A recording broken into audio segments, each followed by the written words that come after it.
This is an eyeshadow tutorial. Now, I don't do these videos often, but when I do, I actually want you to learn something. So when you're watching this video, please make sure to not focus on the products, focus on the technique and application. The goal of this video is not for you to recreate this exact same look. It's for you to learn the techniques, get familiar with them, and use them in your own routine. While you're watching this video, only take the tips and techniques that you're gonna find useful for your life. Let's get started. First step is priming our eyes. You can use a primer, a concealer, a foundation, your skincare. There's really no right or wrong with makeup because we're all different. Now I'm using concealer because the goal is to create an eyeshadow look that blends well with the rest of my makeup. Like if your eyelids get oily, you might want to use a primer.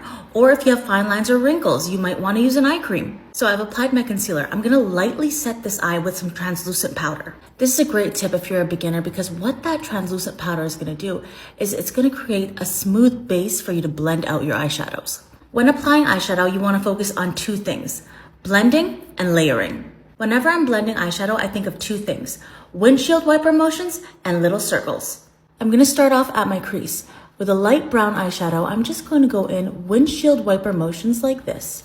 What this windshield wiper motion does is it spreads product from one end to another. Super easy, right? Now we have color on our crease. Now with another eyeshadow color, we're going to focus on the outer corner of our eye. Unlike the windshield wiper motion, the small circles concentrate pigment. You see? This helps build up color and intensity. Do you see the difference in application? Blending is easy. It's not that hard. Just remember windshield wiper and little circles. Now you know how to blend, but eyeshadow isn't just about blending. Next, I'm going to show you how to press, tap, and pack eyeshadow on. Let's get into it.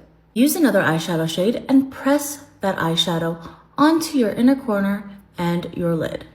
The amount of pigment you use will determine how opaque your eyeshadow is. I want more pigment, so I'm going to pack that eyeshadow on. Just like this.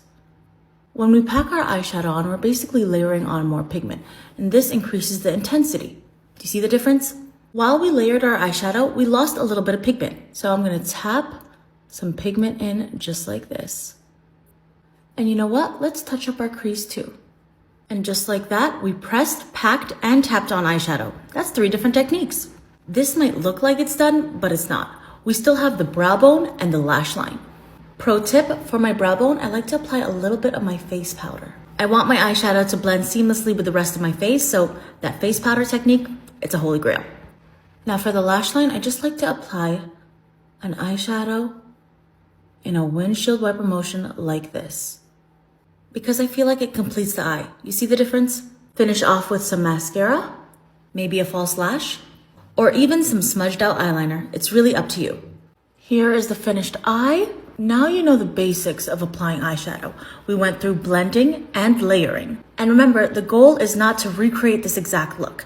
The goal is to take the techniques and tips and tricks I taught you in this video and customize it to your daily life. Use different colors, use different shades, use different finishes. It's all up to you. Thank you for watching. I hope you enjoyed this video and actually learned something from it. Do you like this type of video? Do you want more tutorials? Let me know in the comment section because makeup's easy.